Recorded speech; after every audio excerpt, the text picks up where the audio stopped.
إن الحمد لله نحمده ونستعينه ونستغفره ونؤمن به ونتوكل عليه ونعوذ بالله من شرور أنفسنا ومن سيئات أعمالنا من يهده الله فلا مضل له ومن يضلل فلن تجد له وليا مرشدا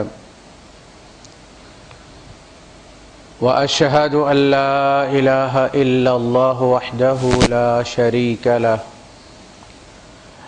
ولا ضد ولا ند ولا مثيل له ولا مثال له وأشهد أن سيدنا ومولانا ومعلمنا ومرشدنا ومخرجنا من الظلمات إلى النور محمدا عبده ورسوله أرسله الله بالحق بشيرا ونذيرا وداعيا إلى الله بإذنه وسراجا منيرا فقد بلغ الرسالة وأدى الأمانة ونصح الأمة وكشف الغمة فترك أمته على المحجة البيضاء ليلها كنهارها لا يزيغ عنها إلا هالك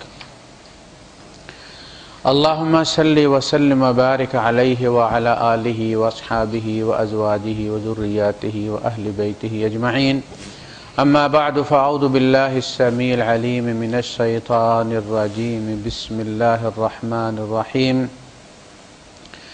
الذي خلق الموت والحياة ليبلوكم أيكم أحسن عملا وقال تعالى وَنَبْلُوكُمْ بِالشَّرِّ وَالْخَيْرِ فِتْنَةً وَإِلَيْنَا تُرْجَعُونَ صدق الله العظيم رب اشرح لي صدري ويسر لي أمري واحلل عقدة من لساني يفقه قولي آمين یا رب العالمین۔ اللہ پاک نے انسان کی اس زندگی کو دو حصوں میں بانٹا ہے۔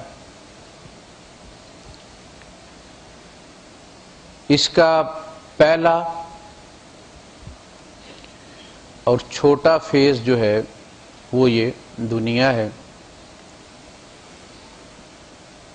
یہ اس اصل زندگی کا دیباچہ ہے، ایک سیمپل ہے جس میں ہمیں چکھایا گیا ہے کہ یہ وہ نعمتیں ہیں جو تمہیں ملیں گی، لیکن اس کے لیے تمہیں کوئی قیمت چکانی پڑے گی۔ اس بعد والی زندگی کا امتحان یہ زندگی ہے، یعنی کن لوگوں کو وہ زندگی دی جانی ہے، وہ اتنی اعلیٰ زندگی ہے کہ ہر ایک فرد کو نہیں دی جائے گی بلکہ انہی کو دی جائے گی جو اس کے لیے کوالیفائی کریں گے، اور باقی کچرے میں ڈال دیے جائیں گے۔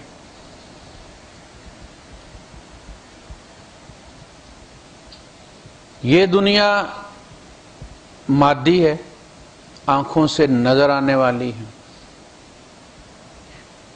یہ مادی جسم اس کی طرف متوجہ رہتا ہے، جس طرح بچہ کھیل تماشے کی طرف متوجہ رہتا ہے۔ آپ کتنا بھی اسے سمجھائیں کہ بیٹا تم پڑھو گے، لکھو گے، محنت کرو گے تو بڑے افسر بنو گے، لیکن اسے ابھی چونکہ اس کی عمر نہیں ہے، اسے کیا پتہ افسری کیا ہوتی ہے اور مزدوری کیا ہوتی ہے، اس کی توجہ کھیل کی طرف رہتی ہے۔ اس لیے کہا گیا کہ انما الحیات الدنیا لعب و لہو، اس دنیا کا حال کھیل تماشے والا اور تمہارا رویہ بچوں والا ہے۔ میچور ہو جاؤ اور اصل کی طرف توجہ کرو۔ ہمیں یہاں چین نہیں، جس طرح دل ہے اس کا نام قلب اسی لیے رکھا گیا کہ اسے کسی پل چین نہیں، ہر وقت پلٹتا رہتا ہے۔ انقلاب کہتے ہیں نا پلٹنے کو، تو قلب کو اس لیے قلب کہا جاتا ہے کہ یہ ہر وقت الٹتا پلٹتا رہتا ہے۔ اسے چین آ گیا تو بندے کو پھر چین آ گیا، پھر ریسٹ ان پیس ہو گیا۔ اسے چین نہیں ہے۔ اس دنیا میں اگر کوئی بندہ یہ سمجھتا ہے کہ اسے چین آ جائے گا، چین مل جائے گا، سکون مل جائے گا، تو ایسی بات نہیں ہے۔ یہ ہمارا ایک وہم ہے کہ جن لوگوں کے پاس پیسہ ہوتا ہے، جن لوگوں کے پاس عہدہ ہوتا ہے، ان کے مسائل کوئی نہیں ہوتے، ان کے مسائل بھی اتنے ہی بڑے ہوتے ہیں۔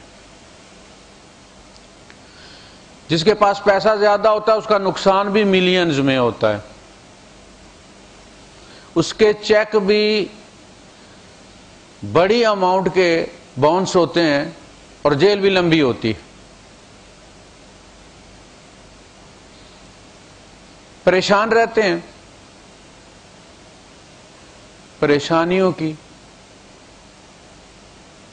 قسم الگ ہو جاتی ہے۔ یہ دنیا دار الامتحان ہے، ہر لحظہ ہم امتحان سے دوچار ہیں۔ ہم نماز میں بھی ہوتے ہیں تو امتحان میں ہوتے ہیں، نمازیں چیک کی جائیں گی، پرکھی جائیں گی، روزے میں ہوتے ہیں تو امتحان میں ہوتے ہیں، حج میں ہوتے ہیں تو امتحان میں، یہ عبادات امتحان ہے۔ اس طرح مصائب جو ہمارے اوپر آتے ہیں، اسی طرح جو رزق کی تقسیم ہے، یہ سب اللہ کی پلاننگ ہے، اس کو دم درود کر کے اور تعویذ کر کے تبدیل نہیں کیا جا سکتا۔ جس طرح تمہارے دم درود سورج کو پہلے نہیں لا سکتے، جتنی رات لکھی ہوئی ہے اتنی ہی رات ہوگی اور سورج اپنے وقت پر طلوع ہوگا، سورج اپنے وقت پر غروب ہوگا۔ اسی طرح ہماری تقدیر بھی لکھی ہوئی ہے۔ رزق ہر ایک کو لکھ کر دے دیا گیا، نحن قسمنا بینہم معیشتہم فی الحیات الدنیا۔ وہ کہتے تھے لولا نزل ھذا القرآن علی رجل من القریتین عظیم، یہ قرآن ان دو بستیوں میں سے، مکے اور طائف میں سے کسی عظیم ہستی پر کیوں نہیں نازل ہوا؟ اللہ نے کسی سردار کو رسول کیوں نہیں چنا؟ اللہ نے فرمایا اہم یقسمون رحمت ربک، کیا ہم وہ یقسمون رحمت ربک، وہ تقسیم کرتے تیرے رب کی رحمت؟ کہ دین یہ وہی، یہ اللہ کی رحمت ہے، اور حضور رحمت للعالمین ہے، چونکہ آپ پر کی گئی وہی سارے جہانوں سارے زمانوں کے لیے۔ تو اللہ پاک نے فرمایا کہ ہم نے تو دنیا جیسی حقیر چیز بھی اپنی مرضی سے تقسیم کی ہے، رسالت ان کی مرضی سے ہم تقسیم کریں گے۔ اہم یقسمون رحمت ربک نحن قسمنا بینہم معیشتہم فی الحیات الدنیا ورفعنا بعضهم فوق بعض درجات لیتخذ بعضهم بعضا سخریا۔ یہ دنیا کی معیشت بھی ہم نے ان کے درمیان تقسیم کی ہے اور ایک دوسرے کو اس میں فوقیت دی ہے تاکہ یہ ایک دوسرے کو قابو رکھیں۔ اصل میں مجبوریاں دوسرے کے قابو میں بندے کو دیتی ہیں۔ یہ بندہ چھوٹے سے چھوٹا بھی بندہ جو ہے اس کی دم پہ ہاتھ رکھے اور ڈانگ مارتا ہے، یہ بچھو ہے۔ خدا نظر نہیں آتا تو یہ خدا کے قابو میں بھی نہیں آتا، خدا بنا پھرتا ہے، تو بندوں کے قابو میں اس نے آنا تھا۔ یہ مجبوری ہے۔ آپ کے اوپر جو ہے فورمین، اس کے اوپر ایک اور کھڑا ہے سپروائزر، سپروائزر اس کے اوپر اور کھڑا ہے انجینئر ہے، انجینئر اس کے اوپر پروجیکٹ مینیجر ہے، اس کے اوپر مدیر ہے، ڈائریکٹر ہے، وہ بھی کسی کے انڈر ہیں، سارے ایک دوسرے کے نیچے ہیں۔ اور یہ اللہ کا بنایا ہوا نظام ہے۔ یہ مجبوریاں نہ ہوتی ہیں، آپ کو کوئی کپڑا سینے والا نہ ملتا، جوتے گانٹنے والا نہ ملتا، آپ کو روٹیاں پکانے والا نہ ملتا، آپ کو اللہ نے یہ معاشرہ چلانا ہے۔ اس کے لیے بندے الگ سے امپورٹ نہیں کرنے مریخ سے، اسی معاشرے میں سے، اسی ماں کے گھر وہ پیدا ہوتا ہے، جس کے گھر میں ڈائریکٹر ہے نا، اسی کا بھائی وہاں پہ کوئی ویگن چلا رہا ہوگا۔ ایک جیسی آئی کیوں نہیں ہوتی ان بچوں کی؟ باپ ایک ہوتا ہے، ماں بھی ایک ہوتی ہے، ایک کا دل پڑھنے پہ کرتا ہے، دوسرے کا ڈنگر چرانے پہ کرتا ہے۔ اس نے کل دکان ڈالنی ہے گاؤں میں، گراسری، دودھ بیچنا ہے اس نے پنڈی جا کے۔ یہ دنیا ہمارے، آپ چاہتے ہیں آپ کا ہر بچہ بابو بن جائے؟ نہیں بنتا ہوں۔ اس میں ڈپریس ہونے کی ضرورت نہیں، بچے کو گھر سے نکالنے کی ضرورت نہیں، گالیاں دینے کی ضرورت نہیں، یہ اللہ کی تقسیم ہے، اس پہ راضی رہنا چاہیے۔ کسی بچے کو آپ کے پاس بھی رہنا چاہیے، سارے لندن اور امریکہ نہ چلے جائیں، اس کا بھی بندوبست اللہ نے کیا ہے۔ تو 100 حکمتیں ہیں اس میں۔ یہ جو دکھ درد ہیں یہ عارضی ہیں، یہ خوشیاں بھی عارضی ہیں۔ سامان زندگی بھی عارضی ہے، آخرت کی ہر چیز دائمی ہے، اس کو فنا نہیں، مر نہیں سکتے آپ، کتنے کتنے عذابوں سے گزارا جائے گا، 1 سیکنڈ میں 70 بار چمڑی جلے گی اور بنے گی، مر نہیں سکتا۔ یہاں مرنے کی مجبوری ہے، وہاں جینے کی مجبوری، جیو گے، لا یموت فیہا، مرو گے نہیں، ولا یحییٰ، اور جو زندگی ہوگی وہ زندگی کہلانے کے قابل نہیں ہے جو وہاں کی ہوگی۔ تو اصلا یہاں ہر چیز امتحان ہے اور ہمیں اس کا احساس ہونا چاہیے، یہ حقیقت نہیں ہے، یہ اس زندگی کا دی اینڈ نہیں ہے کہ ہم سدا غریب رہیں گے، ایک دن آئے گا جس میں خافضۃ الرافعہ، بہت سارے یہاں جو سر اٹھائے کھڑے تھے، اسٹیبلش تھے، وہاں گرے ہوں گے، لوگوں کے قدموں میں ہوں گے، اور بہت سارے غریب وہاں پہ نور کے ممبروں پر بیٹھے ہوں گے، نور کے تاج پہنے ہوں گے۔ اصلی فیصلے وہاں ہونے ہیں اور وہ دائمی فیصلے ہوں گے۔ دنیا میں چور سپاہی، جیسے بچپن میں ہم کھیلا کرتے ہیں، ایک چور بن جاتا تھا، ایک سپاہی، ایک جج، یہ دنیا چور سپاہی کا کھیل ہے، سارے عارضی ہیں۔ اس کو اتنا سیریس لینا کہ خودکشی کر لینا۔ اللہ کے رسول صلی اللہ علیہ وسلم نے اپنی دعاؤں میں ہمارے عقیدے بنائے ہیں۔ یہ الگ بات ہے کہ ہم برکت کے لیے کہیں پڑھ لیں ان کو، ان کا ترجمہ پڑھ لیں، لیکن ہم سمجھتے نہیں کہ یہ دعائیں ہیں کیا چیز۔ اللہم لا تجعل الدنیا اکبر ہمنا، اے اللہ اس دنیا کو ہمارا سب سے بڑا غم ہی نہ بنا دینا۔ دعا اللہ سے کی ہے نا، سمجھایا امت کو ہے کہ دنیا کوئی اپنا آخری غم نہ بنا لینا، آخری فکر نہ بنا لینا، اسی کے گرد طواف نہ کرتے رہنا، تمہاری منزل یہ نہیں ہے، یہ تو زاد راہ ہے، یہ متاع الحیات دنیا ہے، یہ زاد راہ، منزل نہیں ہے۔ اللہم لا تجعل الدنیا اکبر ہمنا، ہم کہتے ہیں غم کو، جسے ہم کہتے ہیں فکر، محتمم جو ہوتا ہے مدرسے کا، جامعہ کا، وہ ہم سے بنا، غم کھانے والا، فکر کرنے والا مدرسے کی۔ لا تجعل الدنیا اکبر ہمنا ولا مبلغ علمنا، اور نہ اس کو ہمارے علم کا مقصد بنا دینا کہ ہم اس لیے ساری ساری رات بیٹھ کے پڑھیں، 24 گھنٹوں میں 18 گھنٹے ہم سٹڈی کریں کہ دنیا کمانی ہے۔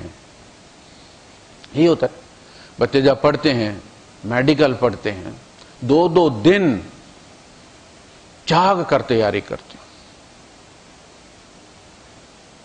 اس میں نیند نہ آنے والی دوائیاں کھاتے ہیں۔ اگر کوئی بچہ پڑھ گیا، فائنل ہو گیا، ڈگری مل گئی، اگلے دن کو بیماری ٹکر گئی، کوئی حادثہ ٹکر گیا، بچہ جان سے چلا گیا، پیسے بھی گئے، اب وہ ماں باپ روتے ہیں اس کی تعلیم کو، کاش ہم نے اس کو وہاں نہ ڈالا ہوتا، اتنی مشقت کی اس نے اور حاصل کچھ بھی نہیں ہوا۔ تو مبلغ علم جو ہے وہ پیسہ نہیں ہونا چاہیے، دنیا نہیں ہونی چاہیے۔ روزی کمانے سے منع نہیں کیا، روزی کماؤ، لیکن اس میں سے جو کمائی ہے اس کو آخرت میں تبدیل کرو، اپنے پاس مت رکھے رہو۔ ما عندکم ینفد، خبردار کیا جو تمہارے پاس ہے ختم ہو جائے گا، تمہارے ہاتھ میں بے برکتی ہے۔ تبارک الذی، برکت والی ہے وہ ہستی، ما عند اللہ ینفد وما عند اللہ باق، اللہ کے پاس جو رہے گا وہ بچ جائے گا، وہ بچے گا۔ تو جو کمائی کرو اس میں سے جو حقوق ہیں ان کو ادا کرو تاکہ وہ آخرت میں تبدیل ہو جائے۔ اللہ پاک نے فرمایا المال والبنون زینت الحیات الدنیا، یہ مال اور یہ اولاد دنیا کا ٹور ٹپا ہے، بس والباقیات الصالحات خیر عند ربک مقاما وخیر عملا. نیکیاں ہیں جو باقی رہنے والی ہیں. اولاد آپ کو قبر تک پہنچا کے آتی ہے، قبر میں آپ کو آپ کی نیکی ملتی ہے، ساتھ کوئی نہیں جاتا. ان کا کام آپ کو اچھے طریقے سے ٹھکانے لگانا ہے پروٹوکول کے ساتھ.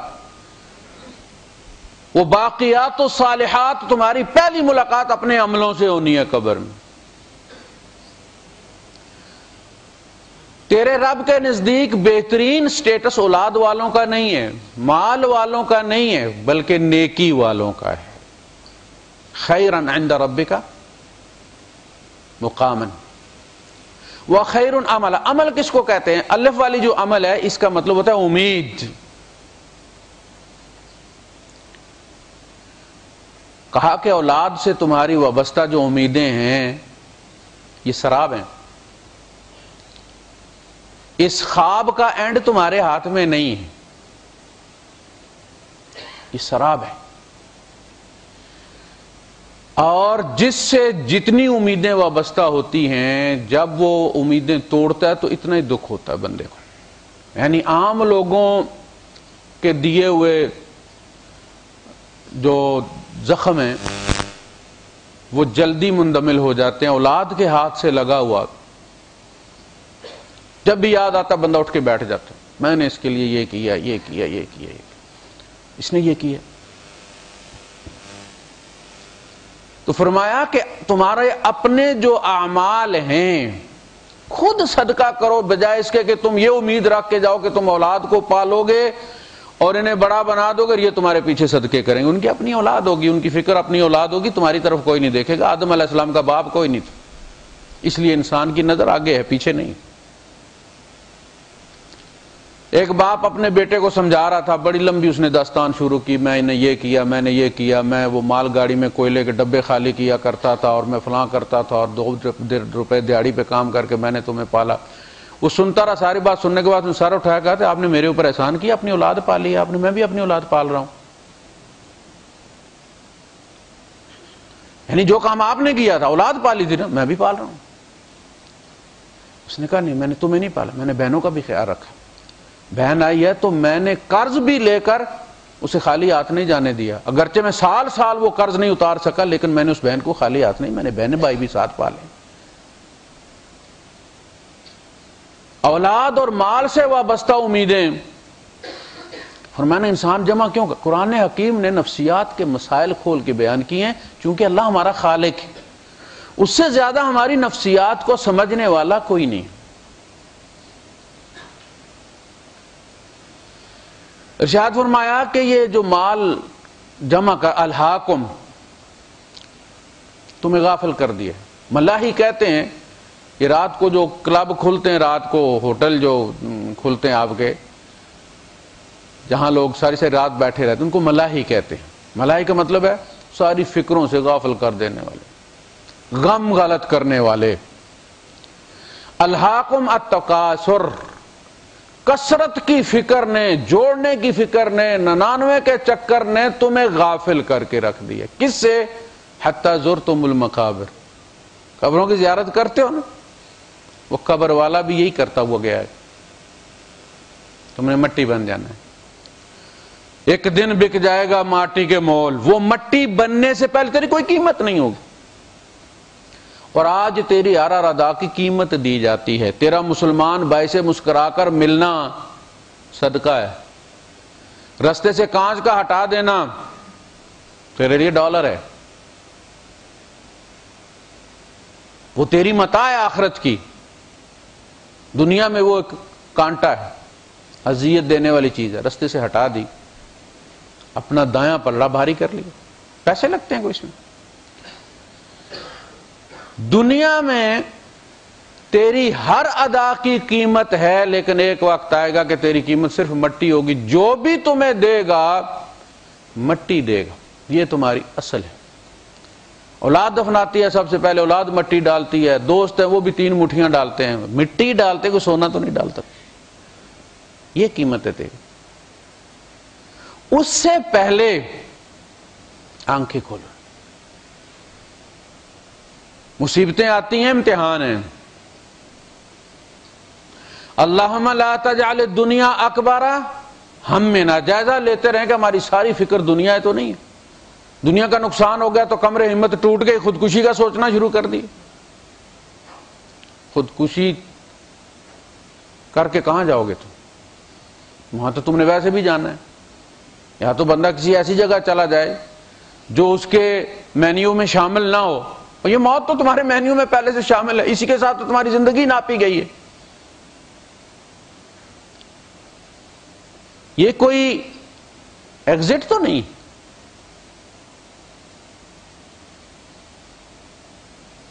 وَلَا مَبْلَغَ عِلْمِنَا، یہاں دنیاوی علم بھی مقصود ہے.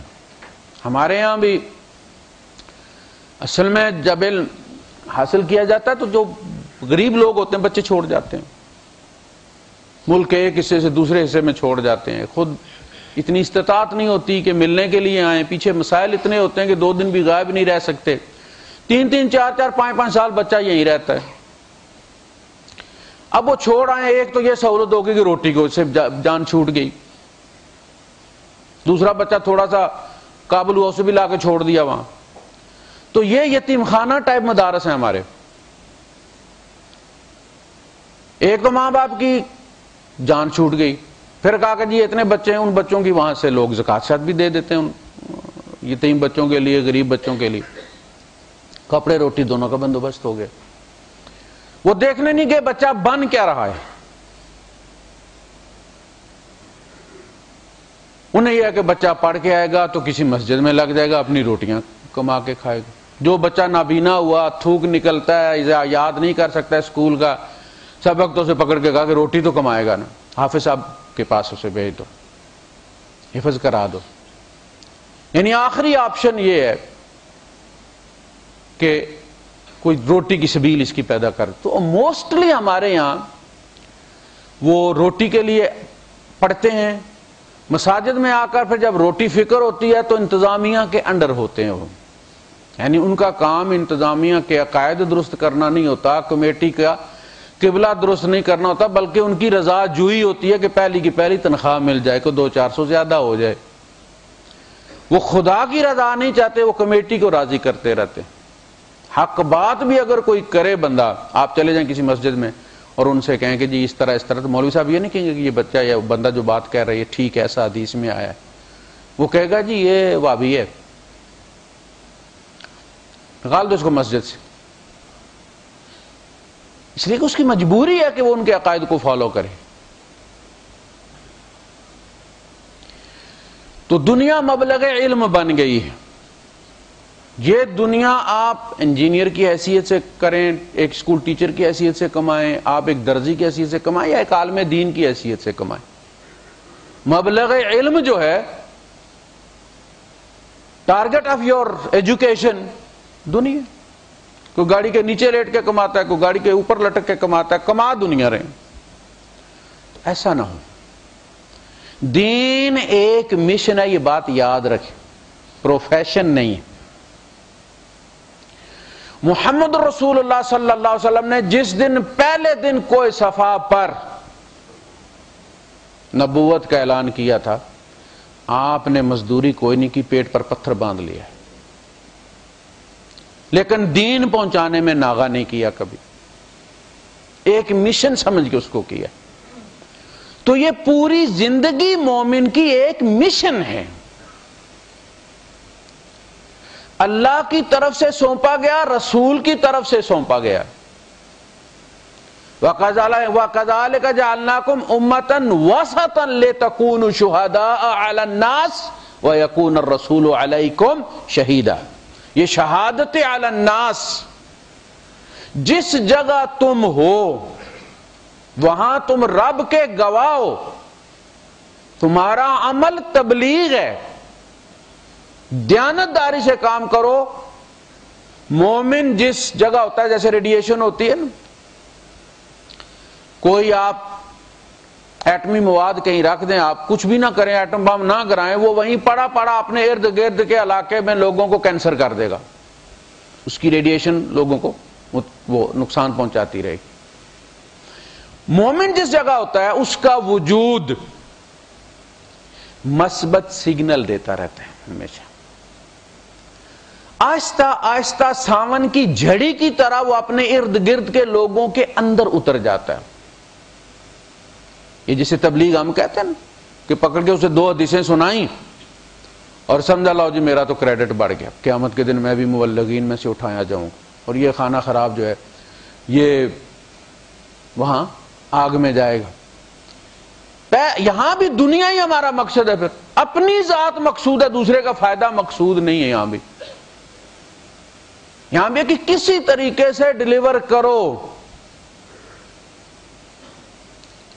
کیا کسان بیج اسی طرح ڈالتا ہے یا زمین بناتا ہے، کھاد ڈالتا ہے، موسم کا انتظار کرتا ہے پھر بیج ڈالتا ہے؟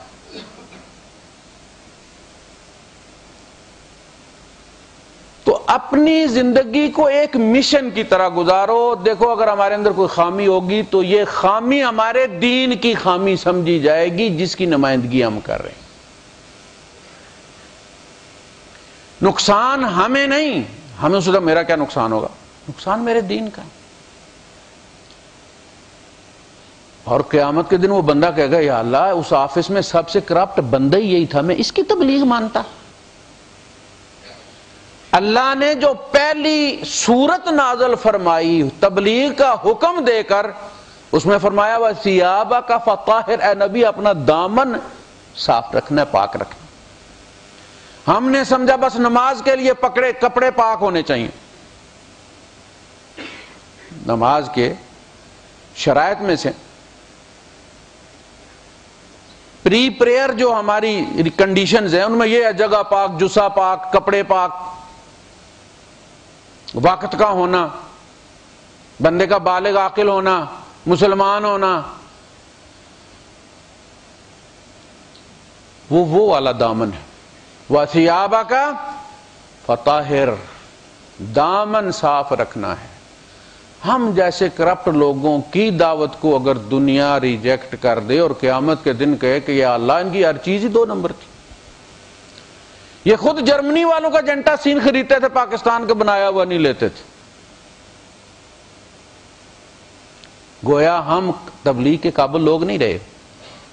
ہم آپس میں ہی، چونکہ سارے یہ کہ جیسے ہیں، آپس میں ہی ہم مذاکرہ اور مکالمہ کر سکتے ہیں، ایک دوسرے کو نصیحت کر سکتے ہیں، غیر مسلم کو ہم متاثر نہیں کر سکتے، اس لیے کہ دلیل سے تو ثابت کرنا ہمیں آتا ہی نہیں، ہمیں تو دھونس اور دھمکی سے منوانا آتا ہے، کرو گے تو نہیں تو اتنے ٹکڑے کروں گا کہ گنے نہیں جائیں گے تمہارے گھر والوں سے، مار دیں گے، بستیاں جلا دیں گے تمہاری۔ ہم جہاں ہم اکثریت میں ہوں گے اقلیت کو چین کی اور سکون کی نیند نہیں سونے دیں گے، وہ ہمارے پاس ہی گزرتا ہوا ڈرے گا، کوئی ایسی حرکت نہ ہو جائے کہ مسجد سے اعلان ہو جائے اور مار دیا جاؤں۔ اس طرح تبلیغ ہوتی ہیں۔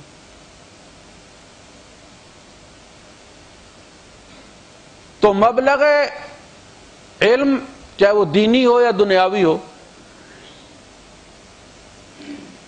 اچھی بات نہیں ہے، یہ زندگی ایک مشن ہونا چاہیے۔ آپ پیسہ کما رہے ہیں اس کے پیچھے کوئی مشن ہونا چاہیے۔ اچھا اس میں مصیبت آ گئی، آپ نے ایک پلاننگ بنائی، اتنا پیسہ کماؤں گا، یہ لگاؤں گا، یہ بنے گا، انسان پورا وہ شیخ چلی کی طرح بناتا ہے سارا منصوبہ۔ شیخ چلی ہر طبقے میں پائے جائے، وائٹ کالرز میں بھی ہوتے ہیں۔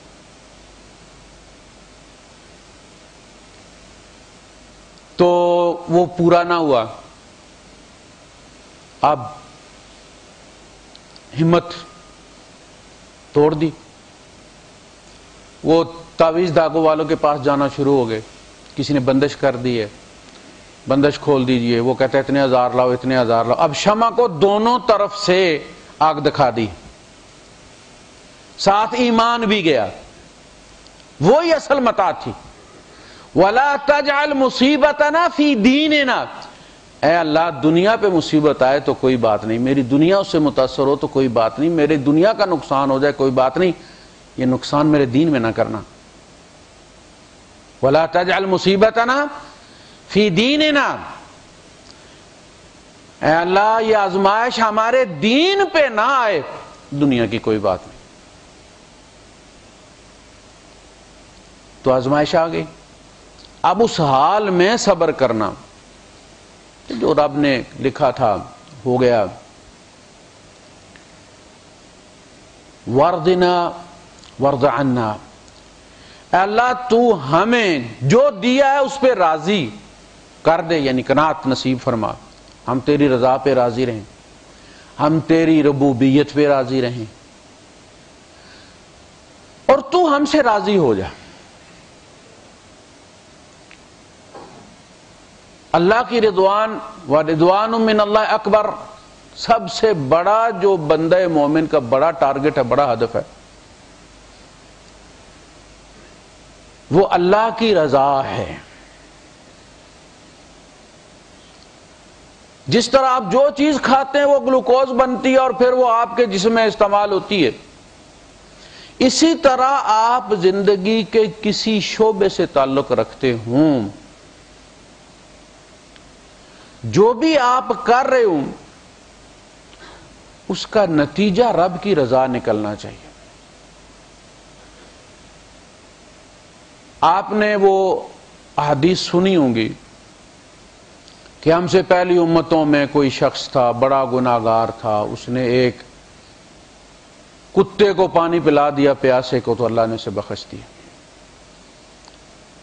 رب کی رضا مطلوب تھی نا، اس کو خوش کرنا مطلوب تھی. کتنی بات پہ وہ خوش ہو گیا. بادشاہ ہے، وہ چھوٹی سی بات پہ خوش بھی ہو جاتا ہے، اور یہ بادشاہ چھوٹی سی بات پہ جان بچا کہانی بھی کر دیتے ہیں.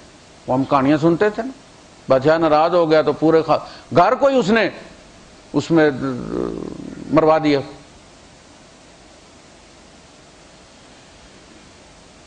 ہم یہ نہ دیکھیں کہ یہ چھوٹی سی حرکت ہے، یہ دیکھیں کہ جس کے خلاف ہم یہ کر رہے ہیں اس کی شان کیا ہے، ہم پر اس کی گرفت کا عالم کیا ہے. بعض دفعہ آپ کسی کے ساتھ بڑے سے بڑا مذاق کر لیں، وہ ہنس کے سہ لیتا ہے. بعض دفعہ اس کا موڈ ایسا ہوتا ہے کہ چھوٹی سی بات آپ نے کی نہیں کہ وہ گلے پڑا نہیں، اور آپ حیران ہوتے سے کیا ہو گیا. اللہ کی رضا چھوٹی سی بات سے حاصل ہو جاتی ہے. جو آخرت کے احوال اللہ کے رسول صلی اللہ علیہ وسلم نے بیان کیے ہیں کہ بندے کے نامہ اعمال میں کچھ بھی نہیں نکلے گا، کچھ بھی نہیں نکلے گا. اللہ پاک اس کے اور مخلوق کے درمیان پردہ ڈال لے گا اور فرمائے گا ہاں بھائی سنا، حساب کتاب ہو گیا، ہو گیا. پھر کچھ بھی نہیں، مجھے پتہ ہے کچھ بھی نہیں ہے اس میں.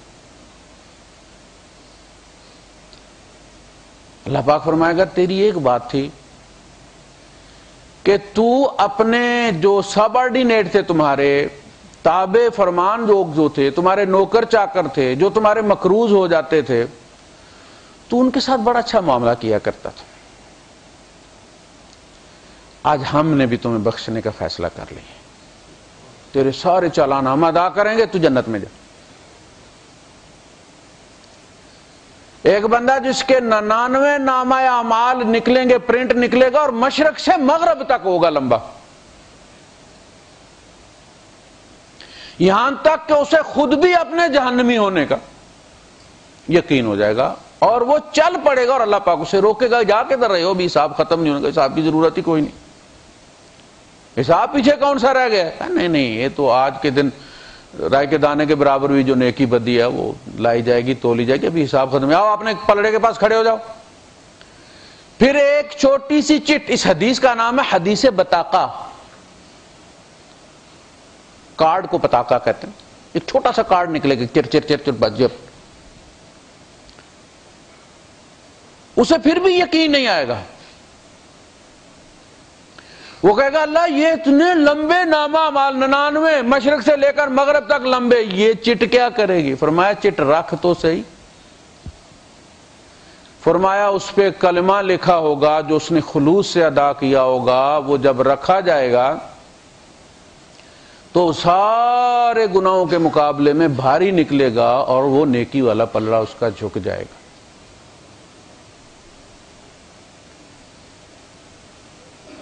موسیٰ علیہ السلام نے اللہ پاک سے پوچھا ہے اللہ کوئی خاص ذکر جو تجھے پسند ہو، جو مجھے تیرے قریب کر دے، تجھے مجھ سے راضی کر دے۔ فرمایا موسیٰ لا الہ الا اللہ۔ پھر موسیٰ علیہ السلام نے کہا یہ تو ساری امت پڑھتی ہے، میں تو اپنے لیے خاص مانگ رہا ہوں۔ فرمایا موسیٰ لا الہ الا اللہ۔ جب 3 بار تکرار ہو گئی تو اللہ پاک نے فرمایا موسیٰ تو لا الہ الا اللہ کو کیا سمجھتا ہے؟ یہ زمین و آسمان اور جو کچھ ان کے اندر ہے سارا ایک پلڑے میں رکھا جائے اور لا الہ الا اللہ دوسرے پلڑے میں رکھا جائے تو وہ اس کو جھکا لے گا۔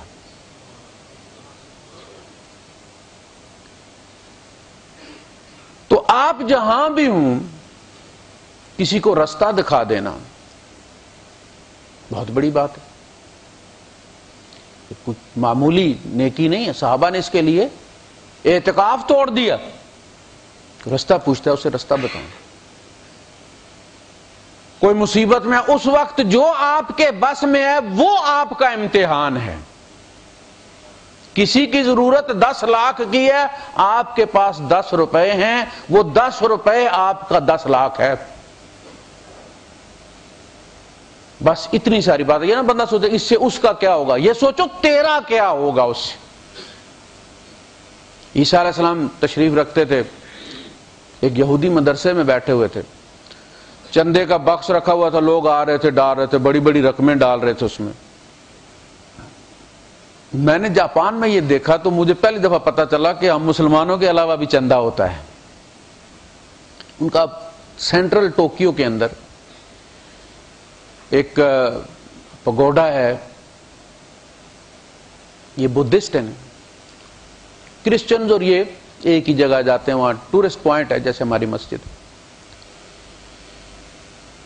تو وہاں پوری وہ جو کنویئر چل رہی ہے، پٹا جیسے ہمارا سامان کا ایئرپورٹ پہ چلتا ہے ایسے پٹا چل رہا ہے اور لوگ چھن چھن چھن چھن پیسے اس پہ ڈال رہے ہیں اور وہ آگے جا کے گرتا اور ڈھیر لگتا جا رہا ہے، اور آگے 2-3 بندے بیٹھے ہیں جو اس کو سوٹے سے پھر سائڈ پہ کرتے چلے جا رہے ہیں، گنتے جا رہے ہیں، وہ آگے بکسے میں ڈالتے جا رہے ہیں۔ اگر آپ زیادہ دینا چاہتے ہیں تو آپ انتظامیہ سے بات کریں گے تو سامنے انہوں نے ایک پادری بٹھایا ہوا ہے، وہ آپ کو پھر اندر بلاتا ہے، وہ پانی شانی اوپر ڈالتا ہے، بپتسمہ دیتا ہے، اور آپ کو اسپیشل ایک لباس دیا جاتا ہے مذہبی، جبہ شبہ وہ پہن کے اس کے سامنے بیٹھتے ہیں، وہ بلیسنگ دیتا ہے آپ کو بڑی رقم کے ساتھ۔ چھوٹے پھینکنے تو باہر سے پھینک دیں آپ، تو وہ وہاں بھی ہوتا ہے۔ آفٹرنون میں دن کے آخر میں ایک عورت آئی اور اس نے ایک درم نکالا اور اس درم کو دیکھا اس نے اور اپنے دوپٹے سے صاف کر کے اس نے اس میں ڈال دی۔ حضرت عیسیٰ علیہ السلام تڑپ گئے۔ آپ نے فرمایا یہ عورت لے گئی ہے، جتنے بندے صبح سے آئے تھے انہوں نے جو ڈالا تھا ان سب سے زیادہ مجموعی اجر یہ عورت لے گئی۔ اب جو حواری تھے انہوں نے کہا یہ کیسے ہوئی، ایک ہمارے سامنے تو اس نے ایک درم ڈالا اس میں، جبکہ آپ دیکھ رہے تھے اس سے پہلے بڑے بڑے لوگ گڈیاں ڈال رہے تھے۔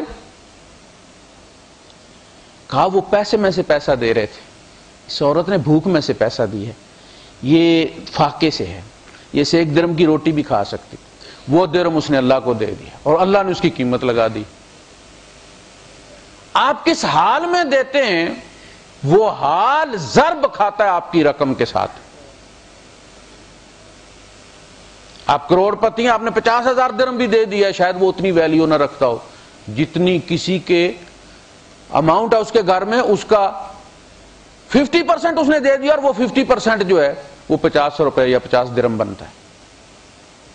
جب ابو بکر صدیق رضی اللہ تعالیٰ عنہ اور حضرت عمر فاروق رضی اللہ تعالیٰ عنہ غزوہ تبوک کے لیے جب چندے کی بات چل رہی تھی تو ان دنوں حضرت عمر فاروق رضی اللہ عنہ کے پاس مال آیا ہوا تھا، تو انہوں نے کہا کہ آج تو ابو بکر کو آگے نہیں نکلنے دوں گا۔ یہ مسابقت ہے، دین میں مسابقت ہے۔ وہ لے کر آگر ان کا اس وقت کوئی 2700 درم کے لگ بھگ وہ بنتی تھی اماؤنٹ ان کی، تو وہ لے کر آگر اس وقت یہ بہت بڑی اماؤنٹ تھی۔ جس زمانے میں 40-50 کا درم کا اونٹ مل جاتا تھا۔ حضرت ابو بکر صدیق رضی اللہ، حضور نے پوچھا عمر کتنا لایا؟ انہوں نے کہا جی میں 50% لایا ہوں، آدھا گھر والوں کے لیے چھوڑا، آدھا لے آیا ہوں۔ ٹھیک ہے، اللہ برکت دے، بہت اچھی بات ہے۔ ابو بکر صدیق رضی اللہ تعالیٰ عنہ لائے، ان کا تھوڑا بنتا، غالباً 400 درہم ان کا کچھ ساری اماؤنٹ ملا کے بنتی تھی۔ تو حضور نے پوچھا کہ ابو بکر گھر میں کیا چھوڑا ہے؟ کہا کہ اللہ کے رسول، گھر والوں کے لیے اللہ اور اس کے رسول کی محبت ہی کافی ہے، سارا لے آیا۔ پرسنٹیج کیا بنی؟ ابو بکر صدیق 400 لائے لیکن 100% لے آئے۔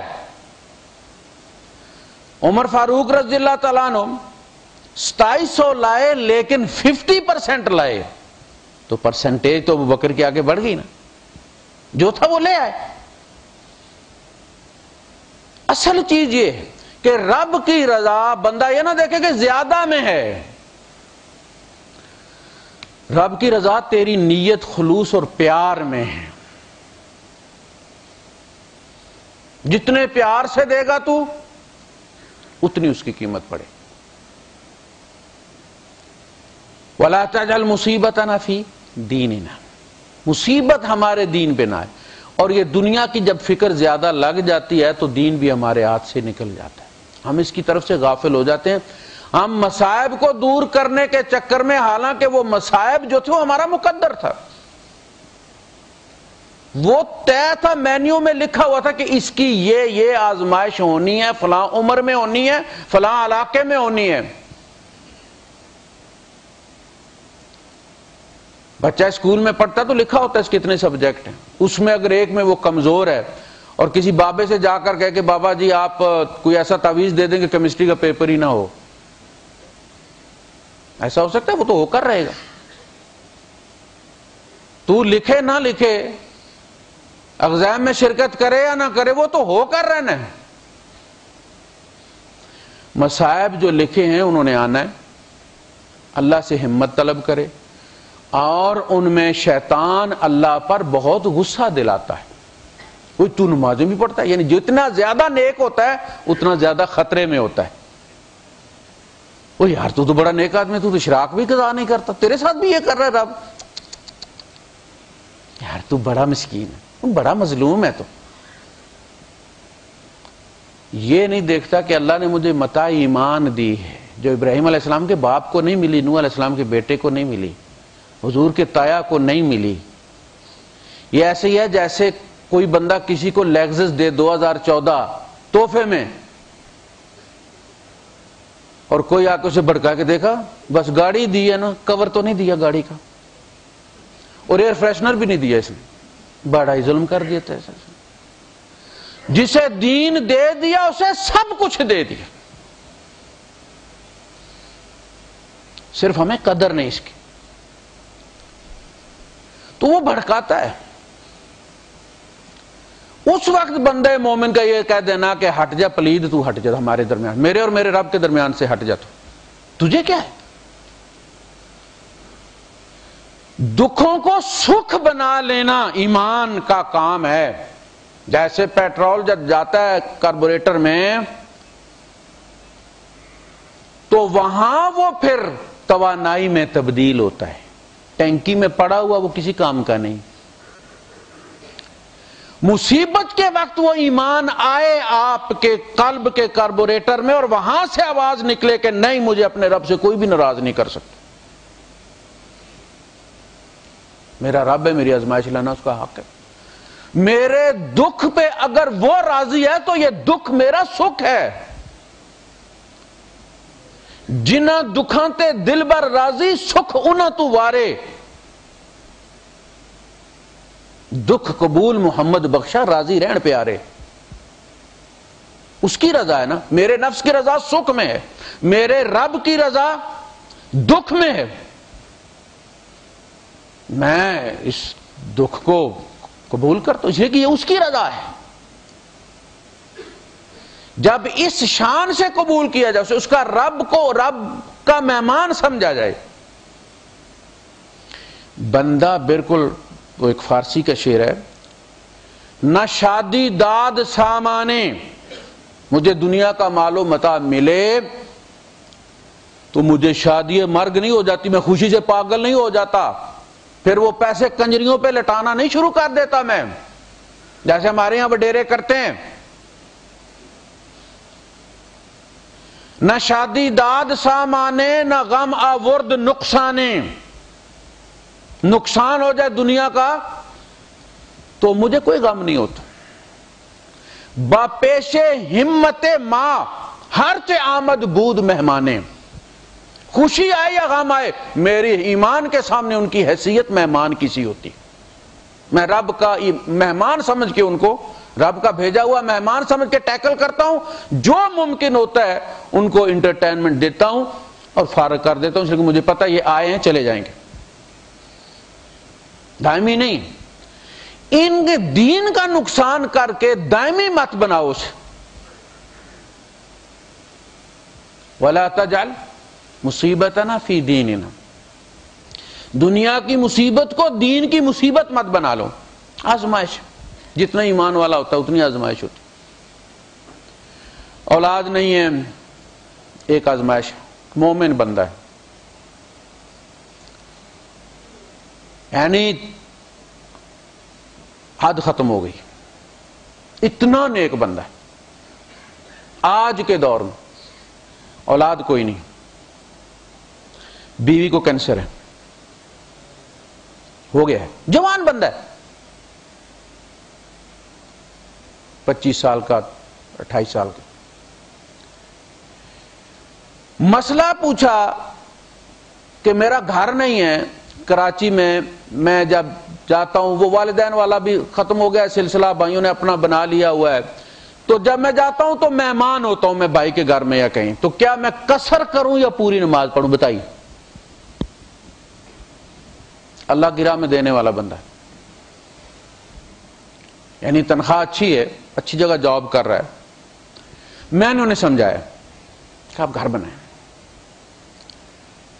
گھر بنائیں، گھر بنایا، اس پہ وکیل قبضہ کر کے بیٹھ گئے، کرائے پہ دیا ہے، وکیل نہیں چھوڑ رہا، یہ ہے قانون، یہ ہے کالا کوٹ۔